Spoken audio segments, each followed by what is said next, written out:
Good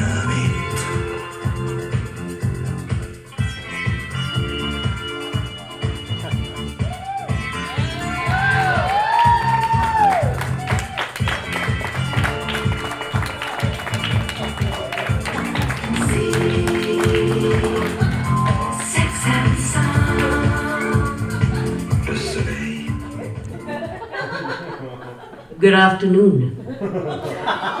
I hope you appreciated the intermission and were able to catch up with friends. It's good to see familiar faces. Michael Cyril Creighton and Becca Blackwell from my men's creative writing group. The softer side of the rougher sex. Thank you, gentlemen, for being with me and for being with the work.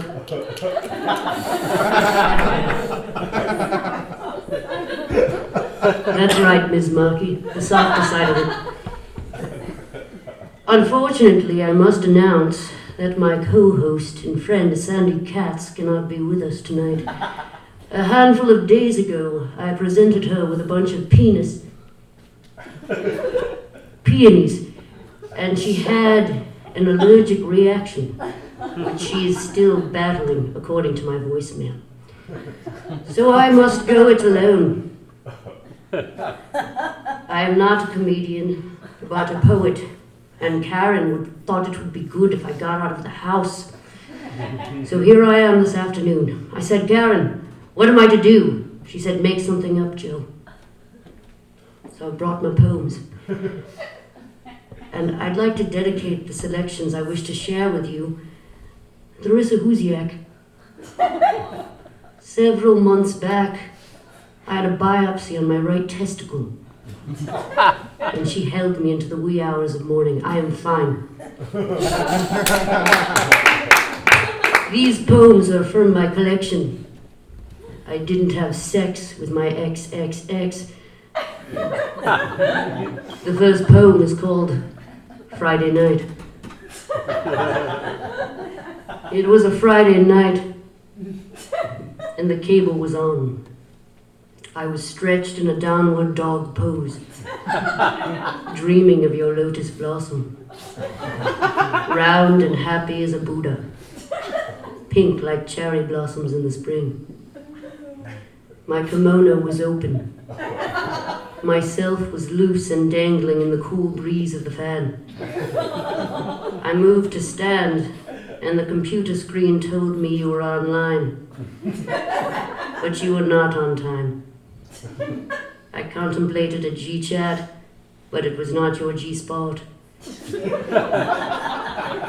I reached for the erotic oils, but the oil had run dry.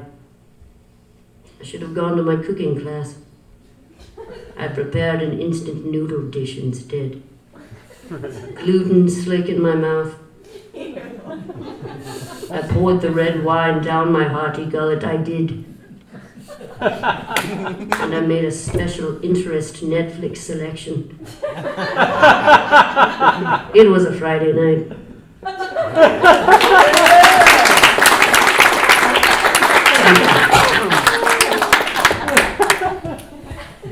Saturday night.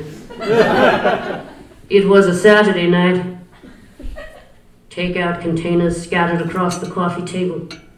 The clock struck 9:30, that witching hour. My roving eye scanned the shelf of DVDs.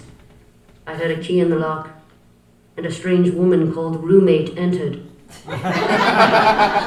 Disheveled and distracted, she removed her jeans for sweatpants. I averted my gaze, but the heat still seemed hot. She reached for the fried rice, and it still seemed hot. She handed me a utility bill, and it did not seem hot.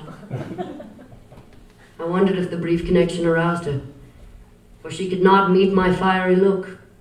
But something about the way she said we needed to pay the electric told me otherwise. I drank a lambic ale in the dark. She locked her door with a bag of pretzels. It was a Saturday night.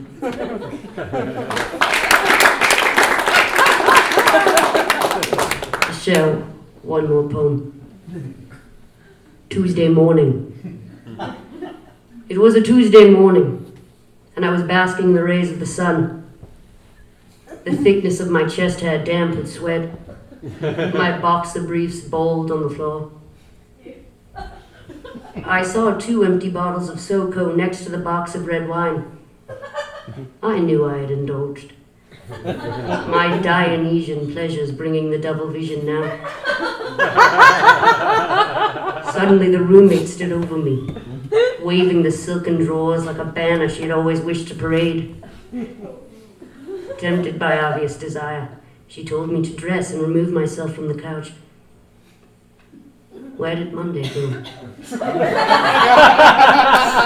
It was a Tuesday morning. Thank you. And now, without further ado, I'd like to introduce lesbian sock puppeteer Jenny Fresh. She's a lover of ladies, and I support the work.